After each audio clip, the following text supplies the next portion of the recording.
அருட்பெரும் ஜோதி அருட்பெரும் ஜோதி தனிப்பெரும் கருணை அருட்பெரும் ஜோதி வள்ளல் மலரடி வாழ்க வாழ்க.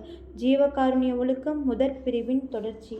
ஊழ்வகைக்கு தக்கபடி மிருகம் பறவை முதலிய ஜீவர்களுக்கு அருளால் நியதி ஆகாரம் மாத்திரம் இருக்க, மனிதர்களுக்கு மாத்திரம் ஊழ் நியதி ஆகாரத்தோடு ஆகாமிய முயற்சி ஆகாரமும் வேண்டுவது அவசியமென்றது எப்படி எண்ணில், மனிதர்கள் பிரார்த்தப்படி நியதி ஆகாரத்தை புசித்து பிரார்த்த அனுபவத்தை நீக்கி கொண்டு ஆகாமியத்தால் முயற்சி ஆகாரத்தை புசித்து கரணேந்திரிய தேகத்தை வலுவுள்ளதாக செய்து கொண்டு சன்மார்க்க சாதனத்தை அனுசரித்து சித்தி முத்தி இன்பங்களை பெற கடவர் என்று கடவுள் விதித்திருக்கின்றபடியால் மனிதர்களுக்கு பிராரத்த ஆகாரமும் ஆகாமிய முயற்சி ஆகாரமும் அவசியம் வேண்டும் என்று அறிய வேண்டும்.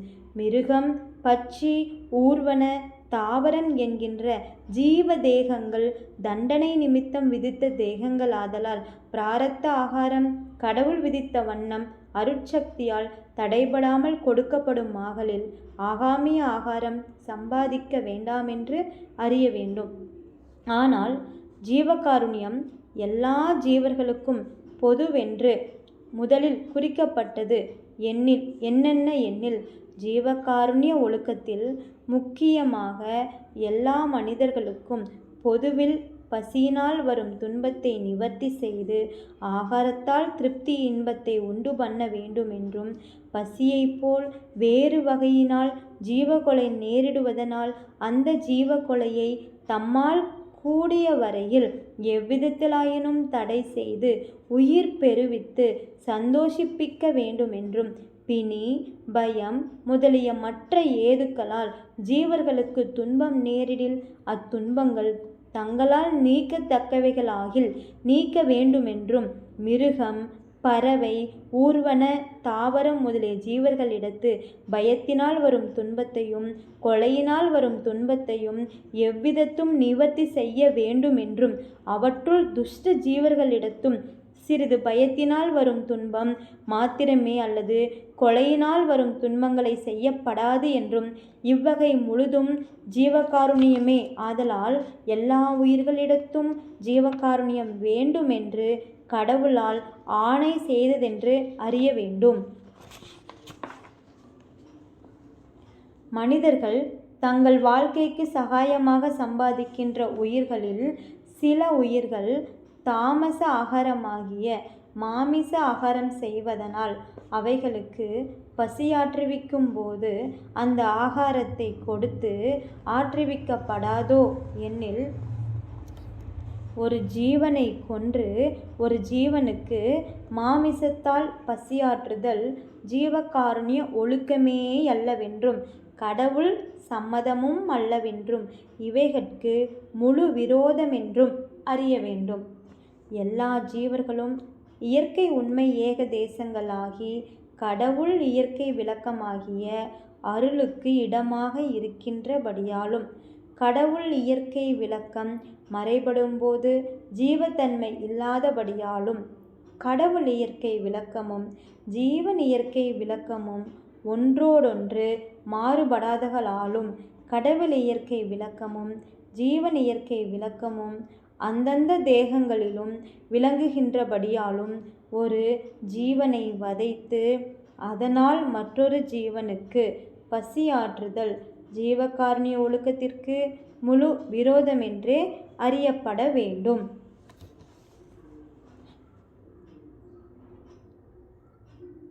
புலி, சிங்கம் முதலிய மிருகங்கள் மற்றொரு ஜீவனை கொன்று தின்று தாமச ஆகாரத்தால் பசியாற்றி திருப்தி இன்பத்தை அடைந்து சந்தோஷிக்கின்றனர். அந்த சந்தோஷம் கடவுள் இயற்கை விளக்க ஏகதேசமும் ஜீவன் இயற்கை விளக்க நிறைவும் என்று கொள்ளக்கூடாதோ எனில் கூடாது. தாமச ஆகாரத்தால் பூரண சத்துவமாகிய கடவுள் இயற்கை விளக்க ஏகதேசமும் ஏகதேச சத்துவமாகிய ஆன்ம இயற்கை விளக்கமும் விளங்கா. இருளால் ஒளி விளங்காதது போல் இதை தாமச ஆகாரம் என்பது என்ன எனில், கடவுள் விளக்கம் வெளிப்படாதபடி ஆன்ம விளக்கத்தை மறைத்த இம்சை ஆகாரமாதலால் தாமச ஆகாரம் ஆயிற்று. இந்த ஆகாரத்தால் வந்த திருப்தி இன்பமாகிய சந்தோஷ விளக்கம் எதனுடைய விளக்கம் எனில் அனாதி பசு கரண மாயா விளக்கம் என்றறிய வேண்டும். பசு என்பது என்ன எனில் ஆணவம் மாயை கண்மம் என்கின்ற மும்மல பந்தத்தால் ஒன்றுபட்டு அறிவிழந்த ஆன்மாவையே பசு என்பது. அப்பசுவிற்கு விளக்கம் தோன்றுவது எப்படி எனில் சூரியனை மறைத்த மேக வண்ணத்திலுள்ள இருளினிடத்தும் சூரிய பிரகாச விசேஷம் தோன்றுதலால் அவ்விருளும் விளக்கமாக வழங்குகின்றது. அதுபோல் அசுத்த மாயா கரணங்களும் தாமச குணமும் இருள் வண்ணமுடையவனாயினும் தம்மால் மறைக்கப்பட்ட பரஜீவ விளக்க விசேஷத்தால் அசுத்த மாயாகரணமும் தாமச குணமும் விளக்கமாக வழங்குகின்றன. இதனால் தாமச ஆகாரத்தில் வரும் விளக்கம் அசுத்த மாயாகரண விளக்கமே என்றறிய வேண்டும். தாவரங்களும் உயிர்கள்தான். ஆனால் மரம் புல் நெல் முதலான தாவரங்களும் உயிராகவே சொல்லப்படுகின்றனவே. அவைகளை இம்சை செய்து ஆகாரமாக கொண்டால் அவை தாமச ஆகாரம் அல்லவோ? அதனால் வந்த சந்தோஷம் அசுத்த மனோகரண சந்தோஷம் அல்லவோ எனில் மரம் புல் நெல் முதலான தாவரங்களும் உயிர்கள்தான். அவைகளை இம்சை செய்து ஆகாரம் கொண்டால் அது ஏகதேச தாமச ஆகாரம்தான். அந்த ஆகாரத்தால் வந்த சந்தோஷமும் அசுத்த கரண சந்தோஷம்தான். ஆனாலும் அப்படி அல்ல.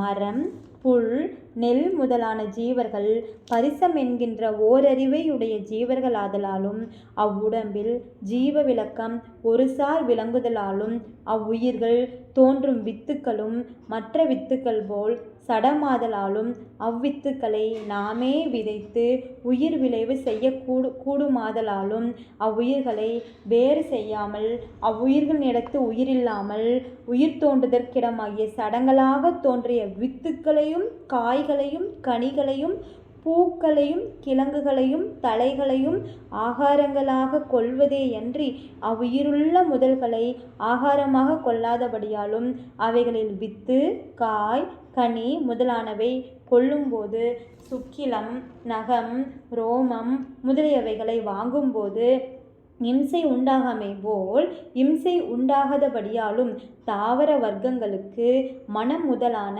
அந்த கரணங்கள் விருத்தி இல்லாதபடியாலும் அது உயிர் கொலையுமல்ல துன்பம் உண்டு பண்ணுவதும் அல்ல. அதனால் அது ஜீவகாருண்ய விரோதமாகாது. அந்த ஆகாரத்தால் வந்த சந்தோஷமும் ஜீவ விளக்க சகிதமான கடவுள் விளக்கமேயாகும் என்று அறிய வேண்டும். மரம் முதலிய தாவரங்களில் தோன்றிய வித்துக்களை இனி உயிர் ஏறுதற்கிடமாகிய சடங்கள் என்பது எப்படி எனில் வித்துக்களில் ஜீவன் இருந்தால் நிலத்தில் விதையா முன்னமே விளைய வேண்டும். நிலத்தில் விதைத்த காலத்தும் சில வித்துக்கள் விளையாமலே இருக்கின்றன. அன்றியும் வித்தென்பது காரணம். இந்த காரணம் உடம்பு தோன்றுவதற்கே என்று சிறு பிள்ளைகளாலும் அறியப்படும். அன்றி உயிர் நித்தியம், உடம்பு அனித்தியம். நித்தியமான உயிர் காரணம் வேண்டாது, அனித்தியமாகிய உடம்பே காரணம் வேண்டும். ஆகலில் வித்துக்களை சடம் என்று அறிய வேண்டும். ஆனால் வித்துக்களினிடத்து ஆன்மாக்கள் ஏறுவது எப்படி எனில் நிலத்தில் கலந்த வித்திற்கு நீர் விடில் அந்த நீரின் வழியாக கடவுள் அருள் நியதியின்படி ஆன்மாக்கள் அணுதேகத்தோடு கூடி நிலத்தில் சென்று அந்நிலத்தின் பக்குவ சக்தியோடு கலந்து வித்துக்களிடமாக செல்கின்றனவென்று அறிய வேண்டும். முளைகளையே பிடுங்கப்படாதென்று சிலர் சொல்லுகின்றார்கள். வித்து காய் இலை முதலியவைகளை புசிக்கலாம் என்று சொல்வது எப்படி எனில் வித்து நிலத்தில் படிந்த பின் நீர் வழியாக ஆன்மாவானது சென்று பக்குவ சக்தியில் கலந்து வித்திலேறி முளைத்தபடியால் முளையானது வித்து காய் முதலியவைகளைப் போல சடமல்ல. ஆகலால் முளைகளை பிடுங்கப்படாதென்பது உண்மை என்றறிய வேண்டும். தாவர ஆகாரம். வித்து காய் கனி முதலியவற்றில் உயிர்கொலையில்லா விடினும் நகம் ரோமம் சுக்கிலம் முதலியவற்றில் இருக்கின்ற அசுத்தமாவதில்லையோ எனில் தத்துவ விருத்தியும் தாது விருத்தியும் இல்லாதபடியால் அசுத்தமும் இல்லை. ஆகலில் மரம் புல் நெல் முதலியவைகளின் வித்து காய் கனி தலை முதலியவற்றை புசிப்பது ஜீவகாருண்ய விரோதமும் அல்ல என்றறிய வேண்டும். மாமிச ஆகாரம் நியதி அல்ல. மாமிச ஆகாரம் புலி முதலாகிய துஷ்ட மிருகங்களுக்கு நியதியாகாரமல்லவோ என்றறிய வேண்டில் அது உயிர்களுக்கு சிருஷ்டி நியதி ஆகாரம் அல்ல, பரம்பரை வழக்கத்தால் பெற்ற ஆகாரமே என்றறிய வேண்டும். ஆதலில் அதை நிவர்த்தி செய்வித்து சத்துவ ஆகாரங்களை புசிப்பிக்கும்படி செய்யவும் கூடும். ஒரு சீலமுடையவன் கிரகத்தில் வழங்குகின்ற பூனைக்கும் நாய்க்கும் வேறிடங்களில் போய் அசுத்த ஆகாரம் கொள்ளாமல் காவல் செய்து அடிநாள் தொடங்கி சுத்த ஆகார வழக்கமே சேவிக்கின்றான். அவைகளை புசித்து உயிர் வழங்கி வருகின்றனர். அப்படியே புலி, சிங்கம் முதலிய துஷ்ட வர்க்கங்களையும் மேல் நின்று சுத்த ஆகாரத்தில் பழக்குவார் இல்லாமையால் அசுத்த ஆகாரங்களை பழக்கத்தால் புசிக்கின்றனவென்று அறியலாம். ஆகலில் ஒரு ஜீவனை கொன்று மற்றொரு ஜீவனுக்கு பசியாற்றுவித்தல் கடவுள் அருளுக்கு சம்மதமும் அல்ல, ஜீவகாருண்ய ஒழுக்கமும் அல்லவென்று சத்தியமாக அறிய வேண்டும்.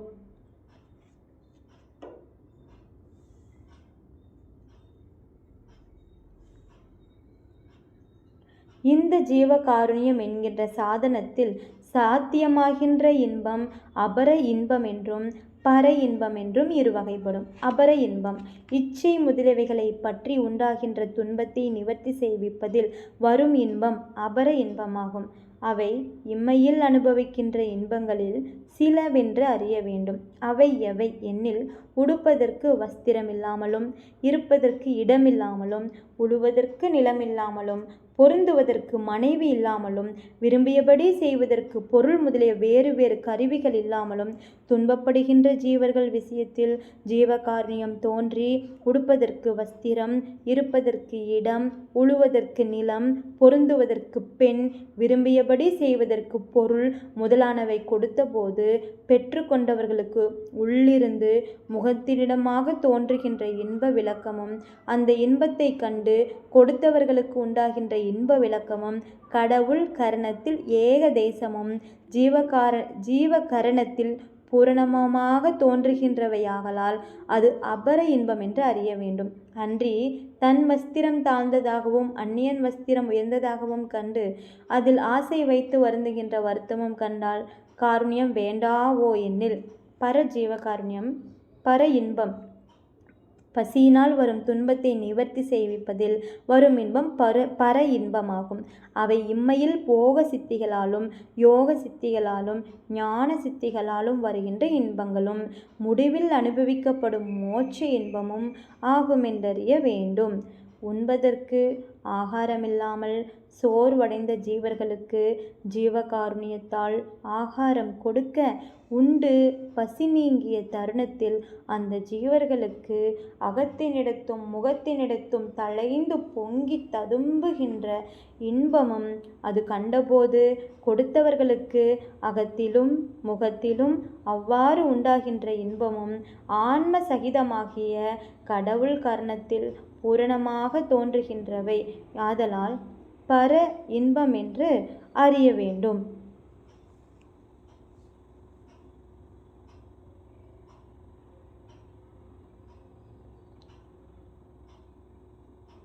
வஸ்திரம், இடம், நிலம், பெண், பொருள் முதலானவைகள் இல்லாமல் துன்பப்படுகின்றவர்கள் அத்துன்பங்களை மனவெழுச்சியால் சகித்து கொண்டு உயிர்த்தரித்து தங்களால் செய்யக்கூடிய முயற்சியை செய்யக்கூடும். பசியினால் துன்பம் நேரிட்ட போது மனவெழுச்சியால் அத்துன்பத்தை சகித்து கொள்ளக்கூடாது. சகிக்கத் தொடங்கில் உயிரிழந்து விடுவார்கள்.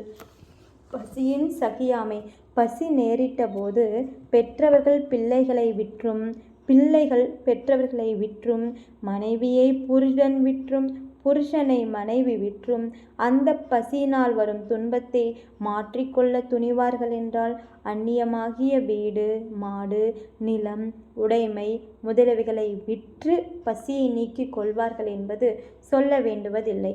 உலகம் முழுவதும் ஆளுகின்ற சக்கரவர்த்தியாகிய அரசனும் பசி நேரிட்ட போது தனது அதிகார உயர்ச்சி முழுதும் விட்டு தாழ்ந்த வார்த்தைகளால் பசி நேரிட்டது, என்ன செய்வது என்று அருகில் இருக்கின்ற அமைச்சர்களிடத்து குறை சொல்கின்றான். பகைவரால் எறியப்பட்டு மார்பிலுருவிய பாணத்தையும் கையார் பிடித்து கொண்டு எதிரிட்ட பகைவரை எல்லாம் அஞ்சாது ஒரு நிமிஷத்தில் வெல்லத்தக்க சுத்த வீரரும், பசி நேரிட்டபோது சௌகரியத்தை இழந்து பசிக்கு அஞ்சி பக்கத்தில் நிற்கின்றவரை பார்த்து இளைப்பு வருமே, சண்டை எப்படி செய்வது என்று முறையிடுகின்றார்கள்.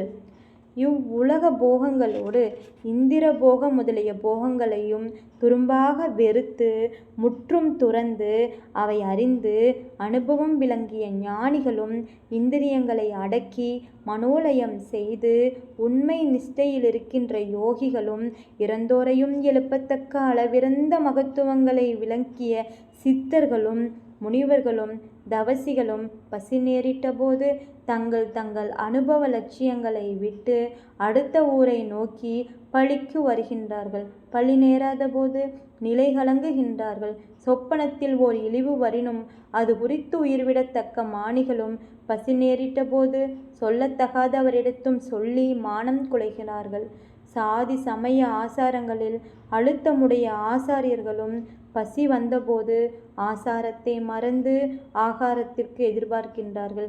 கல்வி கேள்விகளில் நிரம்பி அறிதற்குரிய நுட்பங்களை அறிந்து செய்தற்கரிய செய்கைகளை செய்து முடிக்க வல்லவர்களும் பசி நேரிட்ட போது அறிவும் கருத்தும் அழிந்து தடுமாறுகின்றார்கள். ராப்பகல் தோன்றாது புணர்ச்சி இன்பத்தில் பொங்குகின்ற காமிகளும் பசி நேரிட்ட போது புணர்ச்சியை மறந்து காமத்தை கசந்து கலங்குகின்றார்கள். நாமே பெரியவர், நமக்கு மேற் பெரியவர் இல்லை என்று இருமாப்படைகின்ற அகங்காரிகளும் பசி நேரிட்ட போது அகங்காரம் குலைந்து ஆகாரம் கொடுப்பவரை பெரியவராக புகழ்கின்றார்கள். ஒரு வகை காரியங்களில் அநேக வகைகளாக உபசரிக்க செய்கின்ற டம்பர்களும் பசி நேரிட்ட போது டம்பத்தை இழந்து மயங்குகின்றார்கள். இவர் இப்படியானால் ஒரு வகை ஆதாரமும் இல்லாத ஏழைகள் பசி நேரிட்ட போது என்ன பாடுபட்டார்கள்? அந்த காலத்தில் அந்த ஏழைகளுக்கு ஆகாரம் கிடைத்தால் எப்படிப்பட்ட சந்தோஷம் உண்டாகும்? அந்த சந்தோஷத்தை தோற்றுவித்தவர்களுக்கு எப்படிப்பட்ட லாபம் கிடைக்கும்? இப்படிப்பட்டதென்று சொல்வதற்கும் அருமை என்றறிய வேண்டும். அருட்பெரும் ஜோதி, அருட்பெரும் ஜோதி, தனிப்பெரும் கருணை, அருட்பெரும் ஜோதி. ராமலிங்கா அபயம்.